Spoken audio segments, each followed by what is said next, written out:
கரூர் அருகே தீ விபத்தில் எரிந்த பனை மரங்களை தமிழக விவசாயிகள் பாதுகாப்பு சங்க தலைவர் நேரில் பார்வையிட்டார்.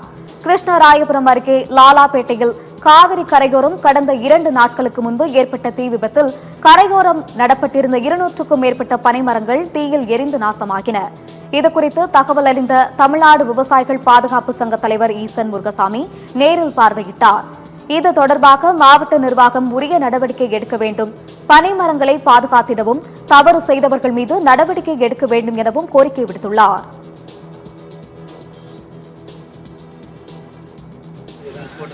கள்ளப்பள்ளி, சிந்தலாவடியாக 2 ஊராட்சிகள் சட்டவிரோதமாக மாசு கட்டுப்பாட்டு விதிகளுக்கு முரணாக கொண்டு குப்பையை கொட்டுறாங்க. வரிசையா கொட்டி வச்சிருக்கிறாங்க.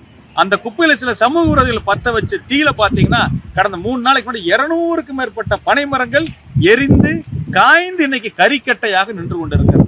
இது எவ்வளவு பெரிய குற்றம், எவ்வளவு பெரிய இயற்கை விரோத செயல், சமூக விரோத செயல். இதையெல்லாம் தடுக்க வேண்டுமென இந்த இடத்தை சுத்தப்படுத்தணும், பனை மரத்தை பாதுகாக்கணும் சொல்லி இங்க இருக்கிற வட்டாட்சியர், நீர்வளத்துறை, மாவட்ட ஆட்சியர் ஆகியோரிடம் தமிழக விவசாயிகள் பாதுகாப்பு சங்கத்தின் சார்பில் பல முறை மனு கொடுக்கப்பட்டும் எந்த நடவடிக்கையும் இல்லாமல் இருக்குது. இந்த சுற்றுச்சூழலை சீரழித்தவர்கள் மீது, பாதுகாக்காத அதிகாரிகள் மீது உரிய நடவடிக்கை எடுத்து கரூர் மாவட்ட ஆட்சியர் போர்க்கால அடிப்படையில் செயல்பட்டு இந்த பனை மரங்களை